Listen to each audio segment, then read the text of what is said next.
Essa noite estamos aqui com uma convidada mais que especial.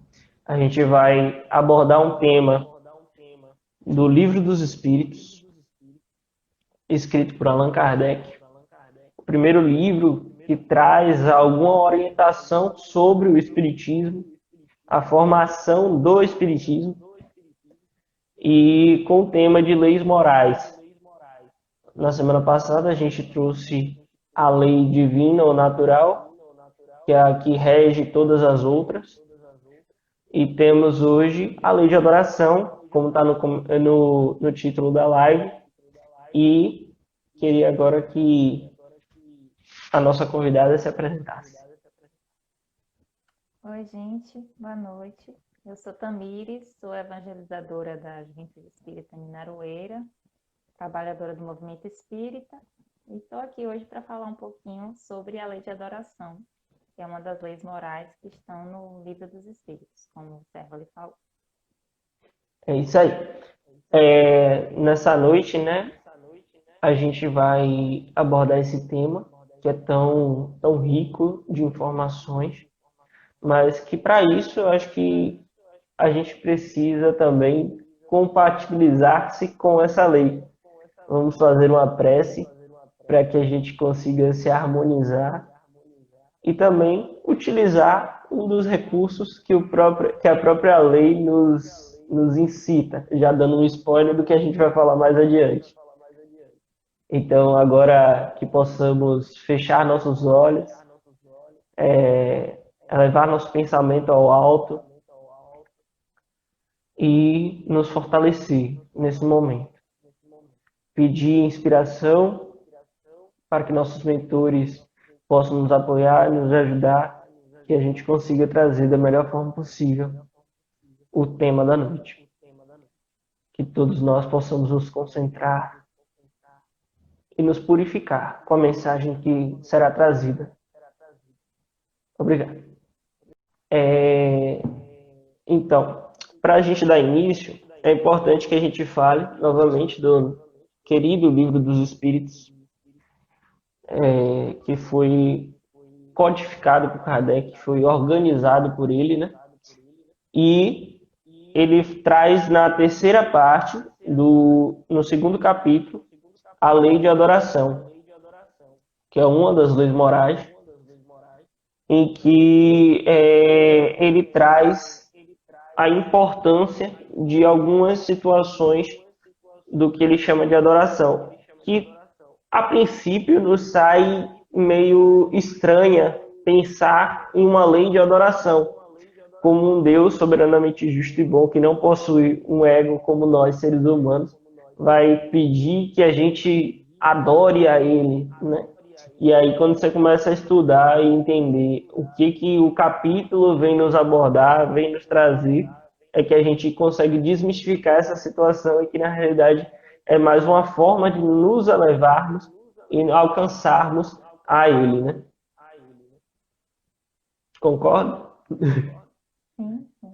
Acho importante contextualizar, né, que o Livro dos Espíritos, ele traz as questões que Kardec formulou para perguntar aos espíritos sobre determinadas questões que têm a ver com o nosso cotidiano, com a sociedade. Né? E a primeira das leis é a lei natural, né? E em seguida vem a lei de adoração. Né? Bom, então, para a gente começar a falar sobre a lei de adoração, é interessante a gente falar em que consiste a lei de adoração, que é realmente a primeira pergunta do Livro dos Espíritos e mostra como Kardec ele foi cuidadoso para nos trazer esse tema, né? Então, ele fala em que consiste em que consiste a adoração em si. E ele fala, consiste em elevar o pensamento a Deus pela adoração, elevar o pensamento a Deus. Pela adoração, o homem aproxima sua alma de Deus. E aí já começa a desmistificar esse pensamento que algumas pessoas poderiam ter. Como é que Deus, sendo a divina bondade, sendo perfeito, teria um sentimento tão egóico quanto a adoração ou o simples ego de querer adorar, ser adorado, né? Sim. Ele E parte do princípio, né, do reconhecimento dessa isso. entidade superior que rege a tudo. Inicialmente, né, ele traz nessa primeira parte desse capítulo, ele traz a finalidade da adoração. Então, ele traz perguntas para que a gente consiga entender realmente o que significa adorar e por que é necessário que haja essa adoração, qual é essa finalidade. Adorar no sentido mais amplo, né, que é, no caso, manter sua consciência ligada a Deus, trazendo para o seu dia a dia essa participação dele em toda a sua vida. Então, é mudar a frequência de pensamento, mudar a forma de agir e, por isso, adorar. Não significa necessariamente só chegar e louvá-lo, dizer como ele é bom, mas é perceber como ele é bom em todo o movimento cíclico da vida que acontece durante o seu dia a dia. Então, assim, onde é que está Deus? Deus, ele está na flor que nasce, ele está no ar que você respira. Se você começa a entender tudo isso, você entende que a adoração é muito maior. É você ser grato por estar vivo, ser grato por existir e por ter essas coisas na sua vida.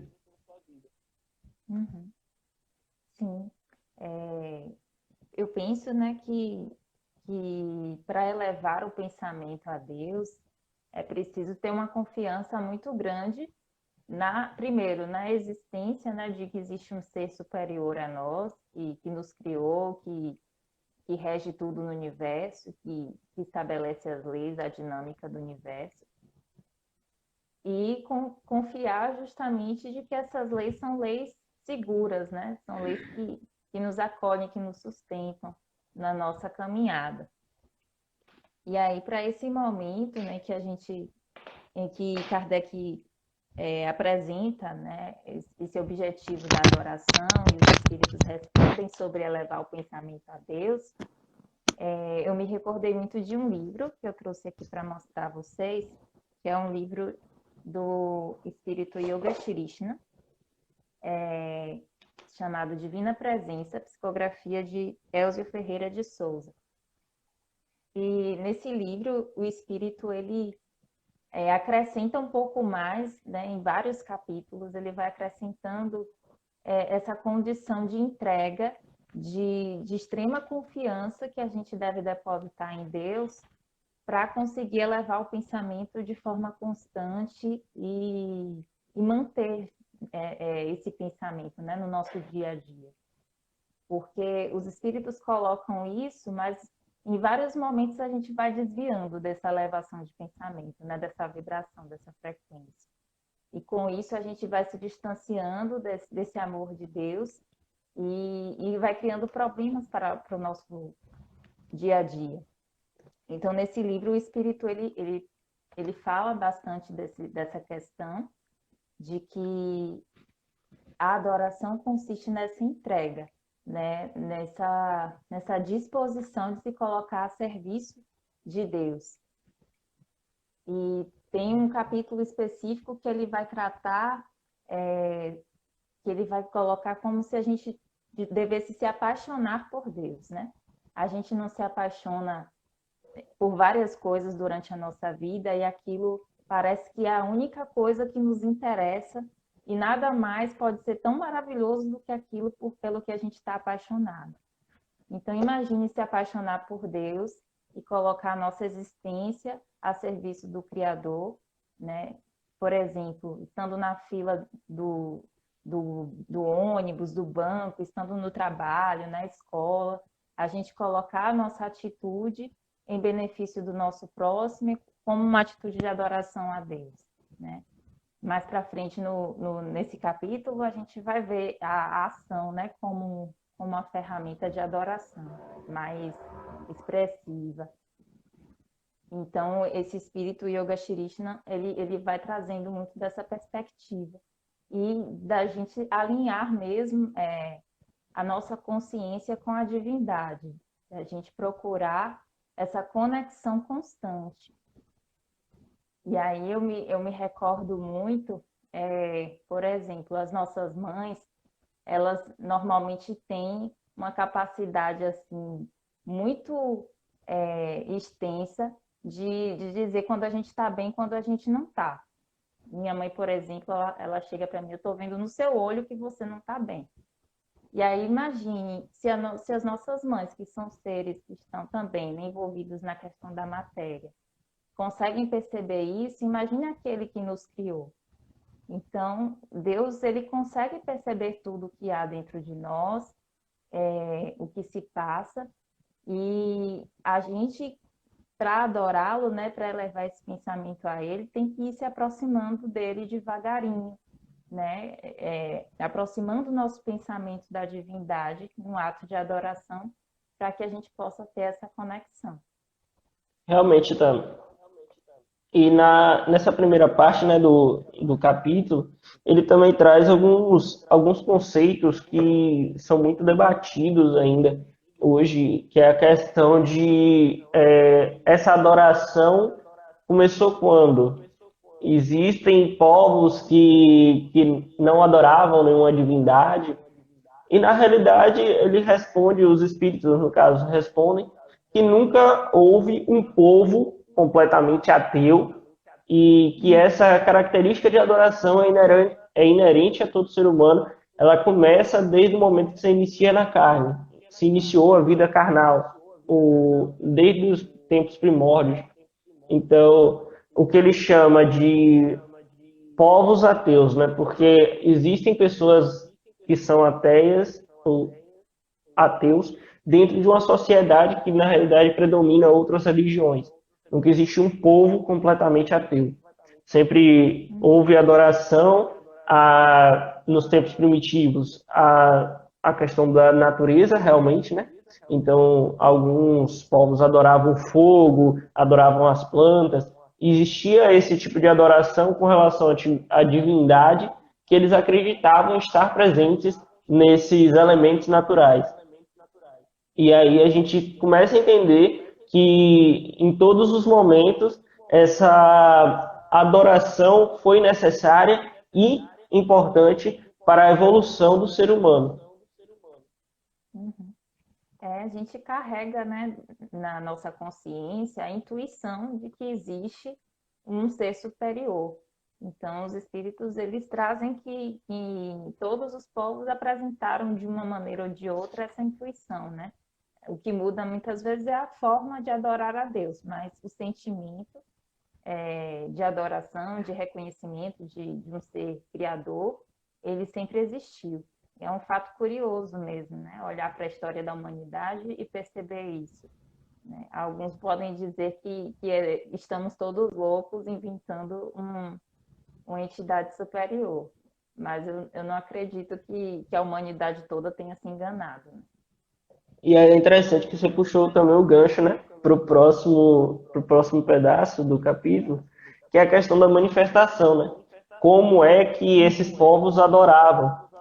Uns adoravam de forma mais clara, achando que existiam necessidades de oferendas, necessidade de mutilações ou até mesmo de sacrifícios animais e humanos para que essa divindade respeitasse ou os ouvisse. E que aí, com o passar do tempo, da evolução da humanidade, a gente começa a perceber que essas manifestações exteriores são menos necessárias e o Espiritismo ele vem realmente trazer essa característica da manifestação interior. É a gente mudar, fazer nossa reforma íntima para que esse sentimento de adoração parta de dentro e não precise ser tão exteriorado. A gente não precisa provar que a gente adora a Deus. A gente não precisa provar às pessoas que estão à nossa volta o nosso poder de prece. Sim. E aí no item seguinte ele vai trazer, né, de que a adoração verdadeira é a que é feita de coração. É a que manifesta um sentimento verdadeiro, né? De reconhecimento, de submissão a Deus, e que muitas vezes as expressões exteriores, né, elas não estão carregadas desse sentimento verdadeiro. E quando isso acontece, que isso para Deus isso não tem o devido valor, né? Mesmo porque, nesse sentido, o valor estaria na nossa aproximação, na nossa conexão com Deus, e não necessariamente no que a gente está presenteando a Ele, porque Ele não é um ser humano que goste de receber presentes, né? Mas o que Ele quer é justamente o nosso movimento em direção a Ele, de conexão com Ele, de integração com essa divindade. E aí uma personalidade que me chama a atenção na história e apresentou bastante desse sentimento positivo de adoração com o coração é Joana d'Arc. Ela é uma personagem histórica, bastante conhecida no mundo todo, mais precisamente pela sua atuação na luta da Guerra dos 100 Anos, na França, mas uma parte da história dela é justamente com relação às vozes que ela ouvia, dos espíritos amigos que a acompanhavam, e que ela sempre atribuiu a Deus, sempre atribuiu ao chamado da divindade no coração dela, para que ela executasse a tarefa que estava destinada a ela. Então, mesmo com a Igreja Católica, na sua época, tendo condenado ela, literalmente, a ser queimada viva, ela sempre manteve esse sentimento puro de que ela estava fazendo a vontade de Deus. Eu trouxe também um livro para mostrar, meu livrinho bem velhinho, de Joana d'Arc, a história dela contada pelo espírito Leon Denis, ou melhor, pelo Leon Denis encarnado, né? Que ele tem uma vinculação afetiva com Joana d'Arc e ele foi inspirado a escrever este livro, contando mais ou menos esses aspectos mais profundos da personalidade dela. É bem interessante. Então, eu acho que ela é uma personalidade. Leon Denis foi contemporâneo de Kardec, né? Na época Sim. do Livro dos Espíritos e tudo mais. Isso. Só para dar Ele é mais apanhado. jovem, mas é contemporâneo, assim. E aí eu penso que ela é essa personalidade, assim, que demonstra essa capacidade de adorar a Deus com um coração puro. É algo para que a gente se espelhe. Realmente. E aí, quando você fala dessa questão de coração puro, me lembra a pergunta do Livro dos Espíritos que o próprio Kardec faz dentro dessa questão, né? Se a adoração necessita de uma manifestação exterior. E a resposta dos Espíritos é muito clara, que, tipo assim, Deus está em tudo, né? Deus está presente em todos nós, porque Ele faz parte de todo o universo.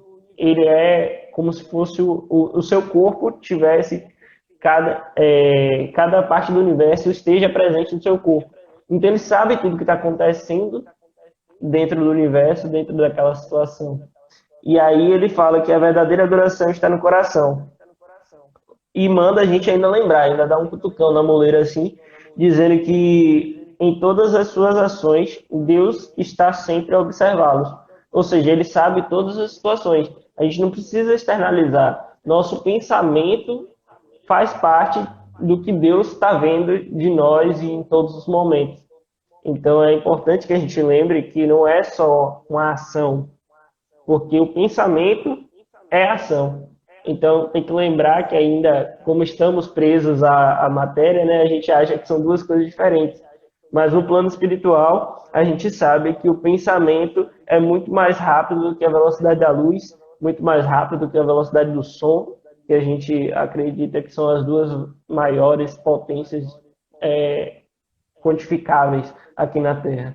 Então, esse pensamento já é logo plasmado e já vira uma ação a partir do momento que ele se origina. E assim como a prece, como a oração. Muitas pessoas, eu acho que ainda ficam presas nesse sentimento de que precisa ser externalizado e não se preocupa com a importância em si da própria prece, da própria oração e da própria adoração. Então, a gente vê ainda dentro do movimento espírita, quando a gente se faz presente na casa espírita, as pessoas ainda presas a que o dirigente do centro faça a prece, ou então que um participante da mediúnica faça uma prece para essa pessoa, sendo que nosso coração, estando conectado mais intimamente com esse espírito desencarnado, a prece seria muito mais efetiva se a gente percebesse o poder que a gente tem. Sim. A gente precisa se educar, né, para isso, aprender que a prece é um recurso que está sempre às nossas mãos e não paga nada, né, para que a gente possa proferir algumas palavras de consolo, de afeto em direção a alguém.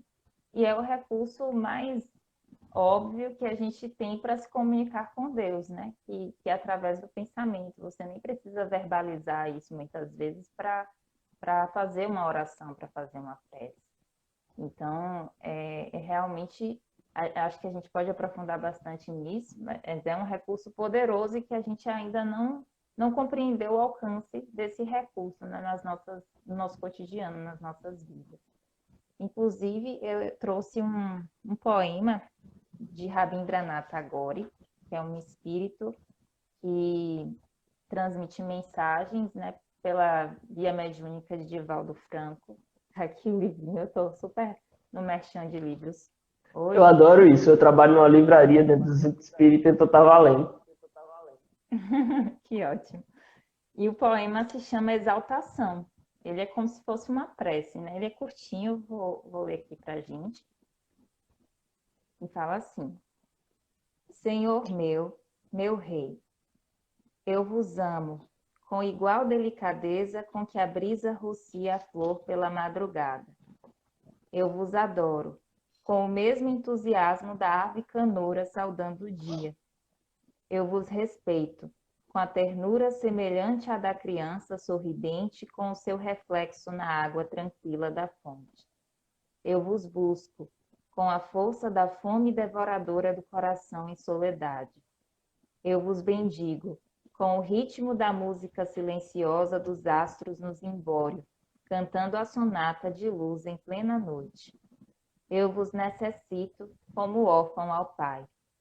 Eu vos espero como a noiva ansiosa aguarda o futuro nubente. Por isso, a minha prece é despida de atavios, de rogativas, de necessidades, e feita de sublime desejo, que expresso dizendo: rasga, rasga com o teu punhal de luz toda a sombra que me envolve, a fim de que tu somente, em domínio total, no país do meu ser, te tornes o Senhor que me domina e me agrada sem cessar. Então, eu acho esse poema bastante bonito. Eu acho que ele demonstra também essa isso que você falou no início, Sérvoli, de olhar, de a gente reconhecer Deus nas coisas, né? Na natureza, nas nossas relações, numa criança, numa música. E eu acho que esse poema desse espírito, ele traz muito disso, de encontrar Deus nessas pequenas coisas, nesses pequenos prazeres e alegrias do dia a dia. E algo que eu acho muito importante e que a gente também precisa cultivar é nessa entrega a Deus, de elevar o pensamento a Deus, não colocar empecilhos, não colocar barreiras. Né? Porque, por exemplo, nas nossas relações humanas, de amizade, de relacionamento, sempre tem alguma coisa que a gente não conta para o outro, né? Que a gente guarda, que a gente esconde. Mas a gente não pode esconder as coisas de Deus, porque Ele foi quem nos criou, Ele sabe tudo sobre nós. Então, para que a gente crie essa conexão profunda com esse ser, a gente não pode ficar achando que a gente consegue esconder alguma coisa. Então, nesse momento de prece, é preciso que a gente se dispa de tudo isso, né? É como se a gente ficasse nu da alma e a gente não guardasse nada dele, colocasse mesmo o coração em plena entrega. E isso é o que os espíritos têm nos mostrado através das novas mensagens que enviam, né, psicografadas, que a gente deve se colocar dessa forma para que a gente possa criar essa conexão profunda, né, e duradoura.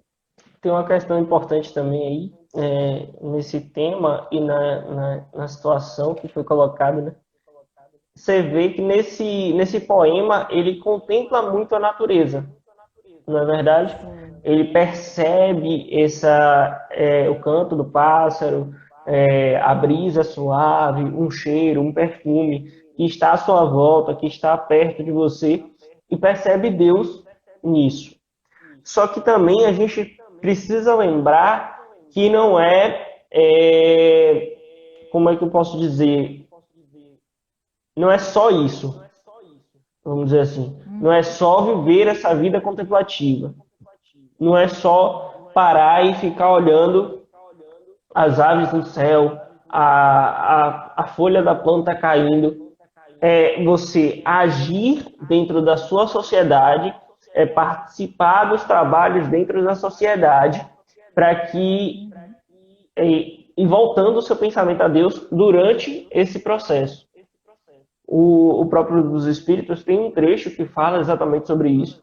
É uma pergunta que foi muito bem colocada por Kardec, que é com relação a essa vida contemplativa, que é o termo que ele utiliza, né?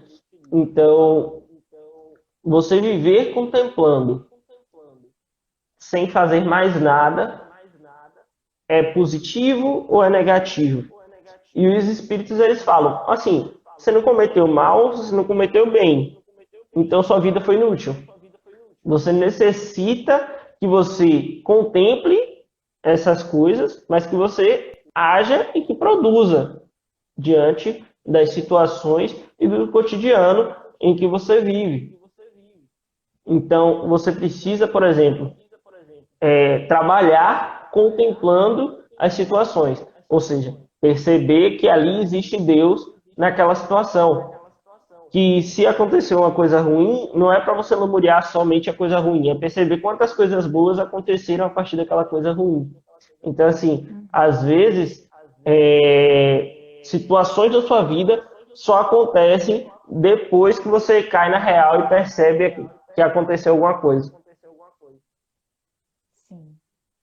Tem uma frase de Madre Teresa de Calcutá, né, que o sentido é mais ou menos assim, que são mais valorosos os braços, né, as mãos que ajudam do que os lábios que rezam.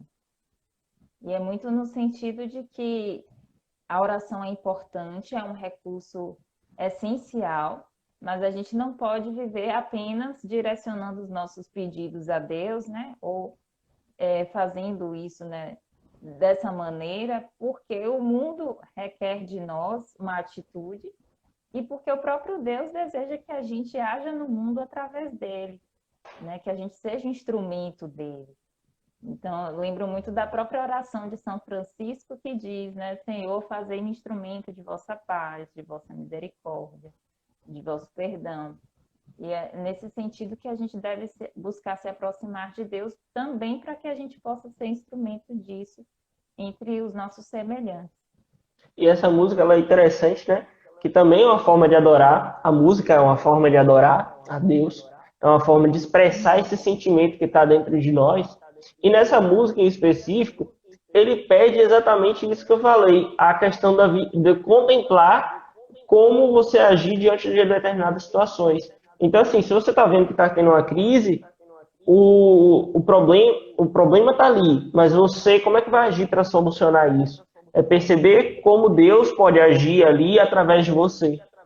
Então, muitas vezes, é importante que a gente perceba isso para sermos fatores de mudança dentro daquele local, dentro daquela sociedade. Então, se eu posso ser, como você mesmo falou, onde houver tristeza, que eu seja alegria, onde houver trevas, que eu seja a luz. Então, assim, é mudar seu pensamento para que você consiga agir em consonância àquilo que Deus prega, aquilo a soberana divina, soberana bondade, soberana justiça, dentro daquelas situações, você possa ser esse instrumento, possa agir Uhum. ali diante daquela sociedade, diante daquela situação, para melhorar sempre. E aí entra também no capítulo como não pode deixar de faltar, né? Que é como a lei de adoração, como é que a gente expressa essa adoração? E ele traz a importância da prece. Ele traz a prece como um dos tópicos para essa lei de adoração.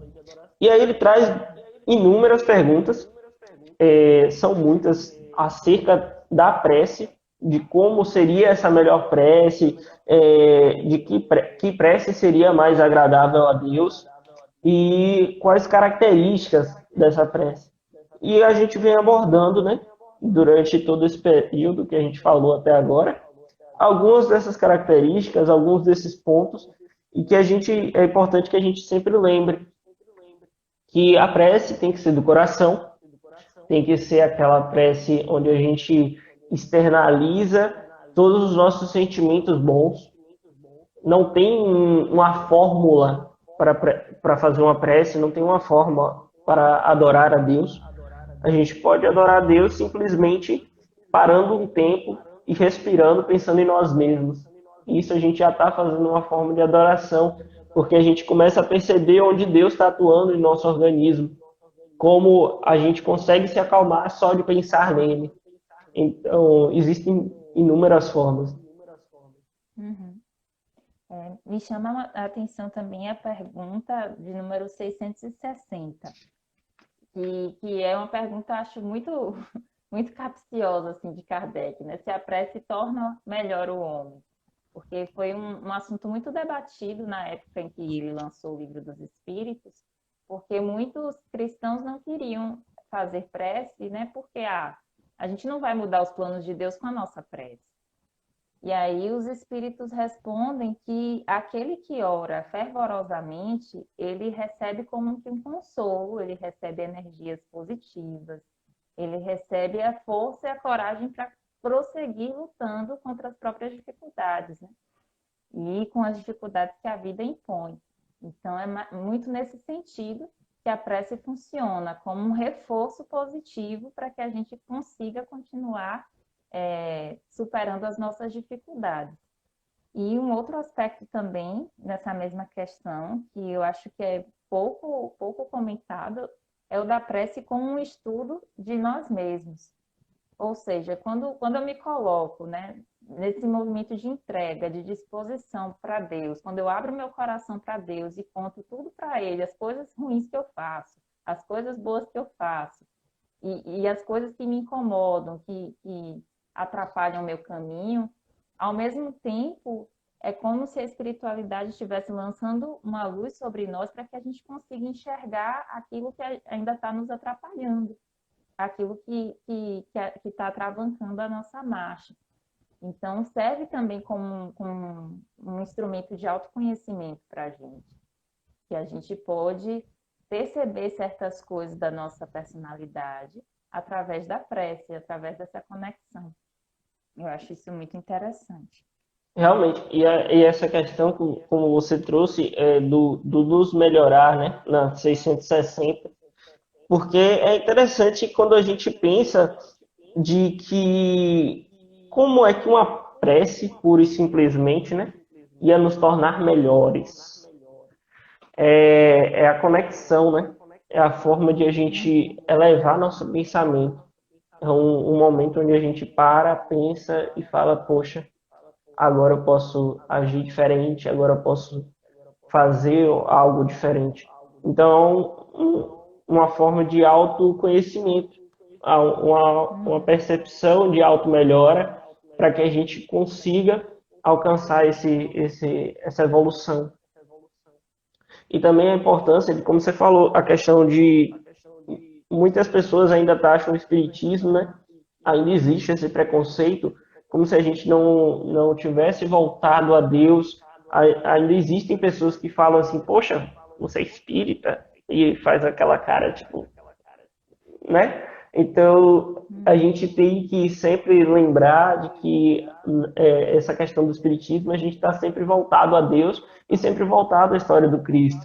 Então, a gente tem essa consciência. A gente não veio para quebrar regras, mas interpretá-las de uma outra forma. Muitas pessoas diziam, né, que se não existisse a proibição de Moisés, para o espiritismo é do contra, no caso, vamos dizer assim, porque a gente desrespeita uma ordem direta de Moisés lá atrás, mais de 3.000 anos atrás, 4.000 anos atrás, não tenho essa quantidade agora de cabeça, mas tantos anos atrás, milênios atrás. E assim, como é que você proíbe uma coisa que não pode, não é possível? Então a gente meio que acaba desmistificando essa situação, né? Se você proíbe é porque é possível, e se é possível, você pode agir da melhor forma e utilizar esse conhecimento para se evoluir, para poder crescer. E aí também a gente vem com essa questão da prece, dos nossos espíritos guardiões, desses espíritos protetores que nos envolvem e que estão sempre aptos a nos ajudar em determinadas situações. Por isso que a prece é tão importante. Sim. A benfeitora Joana de Ângeles fala também, né, que a gente se comunica com Deus, faz as nossas solicitações a Deus através da oração, e no momento seguinte de silêncio, de meditação, a gente recebe as respostas. Então, tem que ter esse movimento também de saber aguardar, né, de saber esperar esse retorno da espiritualidade, para que a gente possa colher esses benefícios. E falando nisso, eu lembro muito da história de Santa Mônica e de Santo Agostinho, que é uma história bem falada no movimento católico, porque Santa Mônica era mãe de Santo Agostinho e ela é considerada um exemplo de pureza, né, de castidade na sua época. Ela foi canonizada pela Igreja Católica justamente porque ela orou por vários anos, inúmeros anos, incessantemente, para que o filho dela, Agostinho, se convertesse à religião cristã. Ele era uma pessoa que vivia pelo mundo, ele não tinha nenhuma crença, ele curtia os prazeres da vida, e ela sempre tentava fazer com que ele se voltasse para Deus. Até que no momento derradeiro da vida dela, no fim da vida dela, Santo Agostinho se converte ao cristianismo e se torna um grande expoente dentro do movimento cristão no mundo, né? Então, ambos se são reconhecidos, são conhecidos por causa dessa postura da mãe dele de não deixar de orar, de não deixar de acreditar. Então, para o Espiritismo, a explicação que se dá sobre isso é justamente dessa fluidez de energias que acontecem, de vibrações, dessa facilitação do acesso da espiritualidade a se aproximar das pessoas que estão em condição de aflição ou de desamparo. Então, tudo isso tem uma explicação lógica que pertence às leis de Deus, que não foge às leis da natureza, que não são necessariamente um milagre, mas que fazem parte desse mecanismo e que a gente pode, se a gente compreender bem para que serve, como funciona, que a gente pode se utilizar disso para que a gente tenha esses benefícios, né? Boa noite, Realmente. Jorge. É interessante também que os dois últimos tópicos, né, do capítulo ele aborda temas que na época eram muito discutidos ainda, que é a questão do politeísmo e a questão dos sacrifícios, né? Então, assim, existia aquela crença ainda querendo ou não, a Igreja Romana era muito forte, muitos santos, ou então a crença de vários deuses, né? Mitologia romana, grega, egípcia, estão aí para mostrar que durante a história da humanidade existiram povos que acreditavam em vários deuses, mas que na realidade a gente hoje chega a uma conclusão de que na realidade eles só tentavam humanizar o Deus, trazer eles para determinadas características que eles queriam adorar. E aí as perguntas de Kardec voltadas ao politeísmo é exatamente perguntando sobre a questão de como agir diante dessas situações.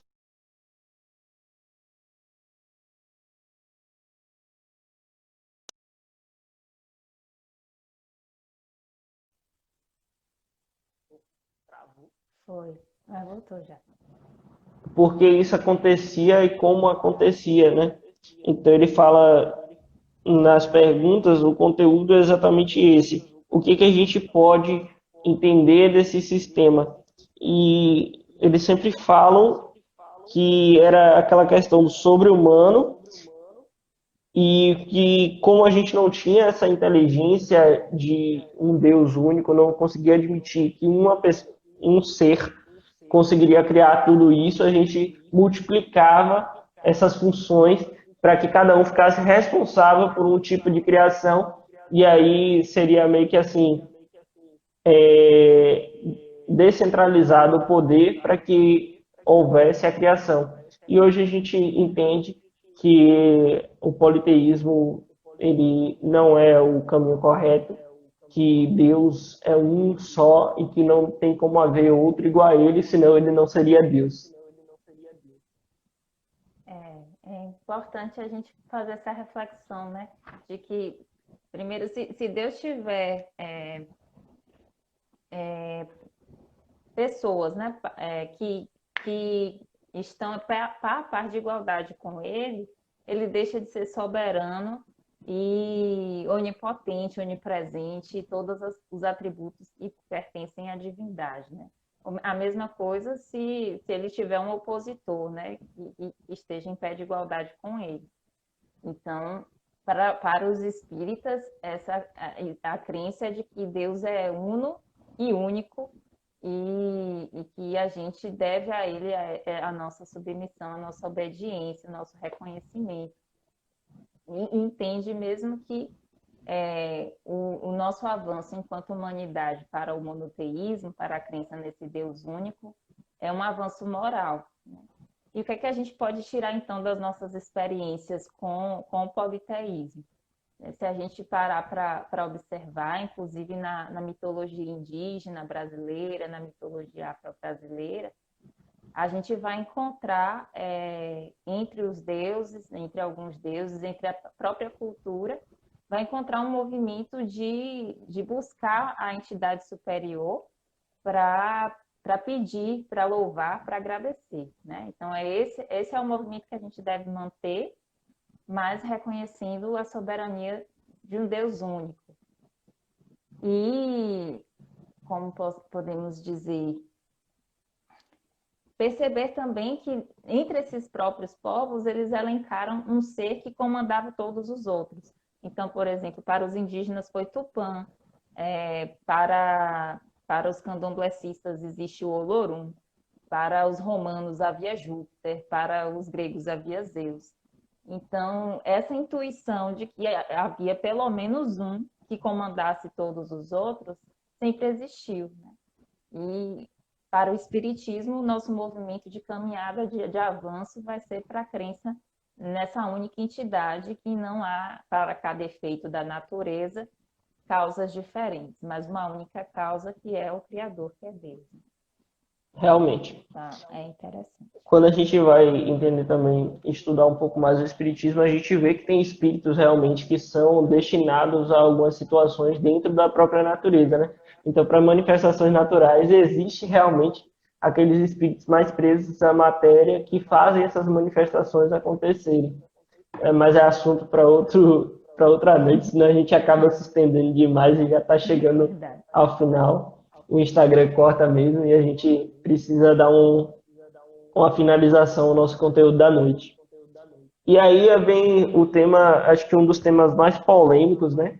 Que sempre existiu durante séculos e muitos anos, a questão do sacrifício. Até que ponto o sacrifício é visto de bons olhos perante Deus? Porque assim, você sacrificar você mesmo, vamos dizer assim, com relação a coisas materiais é possível e é até compreensível, mas você privar outras pessoas para querer agradar a Deus e achar que isso é uma coisa boa, sai um pouco da nossa realidade de soberanamente justo, soberanamente bom, e ele não vai querer nunca o mal do seu filho, né? o mal da sua criação. Uhum.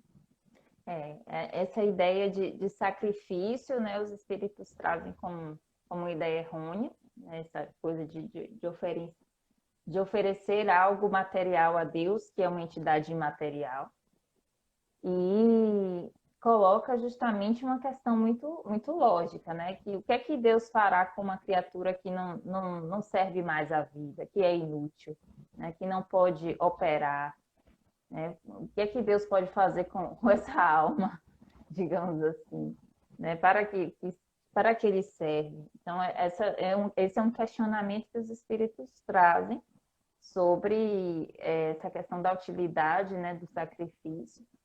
E eu acho interessante fazer uma ponte sobre um verdadeiro sacrifício que a gente deve fazer, né? E que eu acho que é válido oferecer a Deus, que é o sacrifício do nosso ego, da nossa, do nosso primitivismo, da nossa personalidade mais inferior, daquilo que a gente carrega que atrapalha a vida dos outros, que atrapalha a nossa vida. Esse é o verdadeiro sacrifício que a gente pode oferecer a Deus e que vai ser bem aproveitado, né? O sacrifício que Jesus fez, que se ofereceu em lugar né, de ser sacrificado um animal. A gente pode fazer essa comparação porque os judeus eles tinham esse hábito de sacrificar ovelhas no templo durante o período da Páscoa judaica. Hoje já não se faz mais isso. Mas naquele tempo, naquele mesmo momento, Jesus se oferece em sacrifício, substituindo esse sacrifício material. Então, a gente pode interpretar isso justamente o sacrifício de Jesus, mostrando a nós como sofrer bem, como ultrapassar as adversidades, como se resignar diante de um mal, de uma injustiça. Então, tudo isso é uma lição de sacrifício que Jesus coloca para a gente, de renúncia, de abnegação, e que esses sim são os sacrifícios que são da nossa alma, né? Que podem ser considerados os sacrifícios do coração, porque nos custam muito, nos custam a nossa vaidade, custam o nosso orgulho. Então, mais ou menos, eu acho que é nesse caminho que o Espiritismo traz a compreensão. Realmente. E a questão de sacrifício que a gente tenta desmistificar aqui, né? De que, na realidade, o sacrifício que é agradável a Deus é exatamente esse sacrifício das mazelas que temos, de retirá-las e colocar bondade em nossos corações. Isso é um sacrifício benéfico e que deve ser mais utilizado, vamos dizer assim. O sacrifício material não tem nenhuma utilidade, e os espíritos nos falam isso, que é meramente coisa da nossa cabeça ainda presa ao mundo material. É necessário que a gente se doe mais, se permita compartilhar a questão do amor, questões sentimentais, e esse sim é um sacrifício que Deus vai se agradar. E é isso, estamos chegando ao finalzinho. A gente gostaria de agradecer a todos que se fizeram presentes aqui nessa noite, que a gente que a gente tenha conseguido alcançar um pouquinho cada um de vocês, para que entendessem um pouco mais sobre a lei de adoração, sobre essa lei moral que é necessária todos os dias das nossas vidas e que é uma lei divina também, como a gente falou no início. Agradecer novamente, Tami, a sua participação. Já fica o convite para outras lives também que a gente vai fazer futuramente. E gostaria de pedir a todos que compartilhem esse vídeo, né? Que curtam, que sigam o nosso canal no YouTube também, que estamos lá. E agora estamos nas 3 redes sociais: Facebook, Instagram e YouTube. Então, logo mais, esse vídeo também vai estar disponível no YouTube. Podem divulgar para mais e mais pessoas. Estamos quase chegando aos 500 seguidores aqui no Instagram. Então, vamos divulgar para que a gente consiga bater essa marca. Obrigado a todos, uma boa noite. Obrigado, Tami, novamente. Boa noite, tchau, tchau. Tchau, tchau.